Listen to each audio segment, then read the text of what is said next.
நண்பர்கள் அனைவருக்கும் வணக்கம். இப்ப லைவ்ல போயிட்டு இருக்க விஷயத்தை பத்தி தான் டீடைலா நம்ம டிஸ்கஸ் பண்ண போறோங்க. பொதுவாவே எல்லாருமே சோம்பேறித்தனம் பண்றாங்கங்க. வேலை வந்து எல்லாருமே இஷ்டத்துக்குலாம் வேலை பண்றது இல்ல. எல்லாருமே ஒரு 2 வேலையை தாண்டிட்டா வேலை பண்றதுக்கு சோம்பேறித்தனம் பட தான் செய்றாங்க. அந்த மாதிரி வியானாவும் சோம்பேறித்தனம் படுறாங்க. அதை தாண்டி நீ டார்கெட் வைக்கிறிய, இவ்வளவு டார்கெட் வைக்கிறிய. ஏன்னா பாரு, இப்ப வியானா பார்வதிக்கே எல்லா வேலையும் தலையில கட்டணும்னு பாக்குறீங்க. அப்ப உங்களுக்கு கோபம் தானே தெரியுது. மத்த யாருக்கு நீங்க வேலை தந்திருக்கீங்க? எல்லாம் ஃப்ரீயா சுத்திட்டு இருக்காங்க. பிக் பாஸ் ஹவுஸ்ல பாருங்க, எல்லாருமே ஃப்ரீயா சுத்திட்டு இருக்காங்க. சரி, அதை விடு. உனக்கு மட்டும், அதாவது ஆதிரைக்கும் எஃப்ஜேக்கும் மட்டும் இந்த சூப்பர் பவரை தரல. அதாவது ஆதிரை தான் என்னமோ நமக்கு மட்டும் தான் இந்த சூப்பர் பவர் தந்திருக்காங்கன்ற மாதிரி நான் சொல்றது நீ செய்யணும், நான் சொல்றது நீ செய்யணும், அதுதான் உன் வேலைன்னு சொல்லிட்டு இருக்காங்க. ஏமா உனக்கு மட்டும் அந்த சூப்பர் பவரை தரலமா? இப்ப சபரிக்கும் அந்த பவர் இருக்கு, கானா வினோத்துக்கும் அந்த பவர் இருக்கு, ரம்யா ஜோக்கும் அந்த பவர் இருக்கு, சுபிக்ஷாக்கும் அந்த பவர் இருக்கு.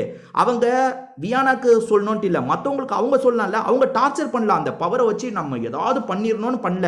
அவங்க ஏதாவது அவங்களுக்கு டாஸ்க் ஏதாவது கொடுக்கணும்னு நினைக்கும் போது கொடுக்குறாங்க. ஆனா நீ வந்து இதை வச்சு வியானாவை ஏதாவது பண்ணிடணும், வியானாவை வந்து வேலை பார்க்கலன்னு கொண்டு வந்துடணும், நம்ம வேணும்ட்டே மாத்தி மாத்தி வேலை தரணும், அவ வேலை பார்க்கலன்றதை கொண்டு வரணுன்றதுக்காகவே பண்றாங்க. சரி, அதாவது வியானா வந்து உள்ள அந்த கிளீன் பண்ற வேலையும் பண்ணுமா, அதை தாண்டி கொடுக்குற டாஸ்க்கும் பண்ணணுமா? வியானா என்ன சொல்றாங்கன்னா, இப்பதானே அந்த வேலை தந்த, அதுக்குள்ள எதுக்காக இன்னொன்று வேலை தர? நான் குளிச்சு முடிச்சுட்டு ஃப்ரீயா வந்ததுக்கு அப்புறம் தான் பண்ணுவேன்னு சொல்றாங்க. அதுக்கு ஏன் குளிக்க போல? அப்போ குளிக்க உடனே போன்றாங்க. குளிக்கிறதுக்கு இடம் காலியா இல்ல, மற்றவங்க குளிச்சுட்டு இருக்காங்க, அவங்க குளிச்சு முடிச்சதுக்கு அப்புறம் தான் நான் போக முடியும்னு சொல்றாங்க. அப்ப வேலையை பாருன்னு ஆதிரை சொல்றாங்க. அதாவது ஆதிரைக்கு வந்து இவங்க வேலை பார்த்துக்கிட்டே இருக்கணுங்க, எப்படியாவது இவங்களை டார்ச்சர் பண்ணிடணும், அதுதான் நோக்கம். சரி, கனியாவது அமைதியா இருக்கலாம்ல. சரி, உங்களுக்குள்ள இதை பேசுங்க, ஒரு முடிவுக்கு வாங்க, நீங்க என்ன நினைக்கிறீங்கன்றத ஒரு மொத்தமா ஒரு கம்பிலேஷனா என்கிட்ட கொண்டு வாங்க, நான் அதுல ஒரு முடிவை சொல்றேன்னு சொன்னா பரவாயில்ல. கனி வந்து அவங்க லைட்டா பேச ஆரம்பிச்சோன்னே உள்ள நுழைஞ்சிடுறாங்க. என்ன பிரச்சனை, என்ன பிரச்சனை, என்ன பிரச்சனைன்னு கேட்குறாங்க. கனி பார்ப்போம், லீடரா மாறிட்டீங்க, அது கேட்கறது இவங்க வேலை தான், கேட்காம ஒதுங்கி இருக்கிறத விட கேட்கறது நல்ல விஷயம் தான்.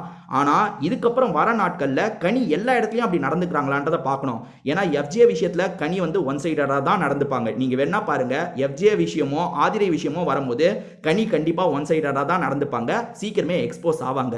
நேத்து நைட்டு வியானா பண்ணதை வச்சு வியானா சோம்பேறித்தனம் படுறாங்கன்ற மாதிரி நிறைய பேர் சொன்னாங்க. ஆனா காலையில நடக்கிறதெல்லாம் வச்சு பார்க்கும்போது வியானாவை டார்கெட் வச்சு பண்றாங்க. வியானா நைட்டு சில கேள்வியெல்லாம் சுபிக்ஷா கிட்ட கேட்டாங்க. அது ரொம்ப கரெக்டான கேள்வி. அது என்னன்னா, நம்ம வந்து சூப்பர் டீலக்ஸ் ஹவுஸ்ல இருந்தோம்ல, அப்ப நம்ம ஏதாவது வேலை தந்தா எஃப்ஜே என்ன சொன்னா, எங்களுக்கு ஏற்கனவே நிறைய வேலை இருக்கு, நாங்க அது பண்ண வேணாமா, இது பண்ண வேணாமா, இதுல நீங்க தர டாஸ்க வேற நாங்க பண்ணணுமா, நீங்க நல்லா சீக்கிரமா சாப்பிட்டுறீங்க, ஃப்ரீயா இருக்கீங்க, நாங்க நீங்க சொல்ற எல்லாத்தையும் பண்ணணுமான்னு கேட்டான். எங்களுக்கு பிரஷர் போடாதீங்கன்னு சொன்னா.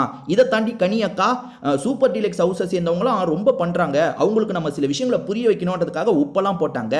அப்ப நீங்க அங்கிருந்து அவங்க லைட்டா பண்ணும் போதே உங்களால தாங்கிக்க முடியல, இப்ப வியானாவை நீங்க சுத்து போட்டு டார்கெட் வச்சு பண்ணுவீங்க. அதை வந்து வியானா வந்து பார்த்துட்டு அமைதியா இருக்கணுமா? வியானா என்ன சொல்றாங்கன்னா, என்னால முடியாது, வர கான்சிக்வன்ஸ் எதுவா இருந்தாலும் சரி, அதாவது நான் இப்படி பண்ணாம இருக்கிறதுக்கு என்ன விளைவு வந்தாலும் சரி, அதை நான் பார்த்துக்கிறேன்ற மாதிரி சொல்லிட்டாங்க.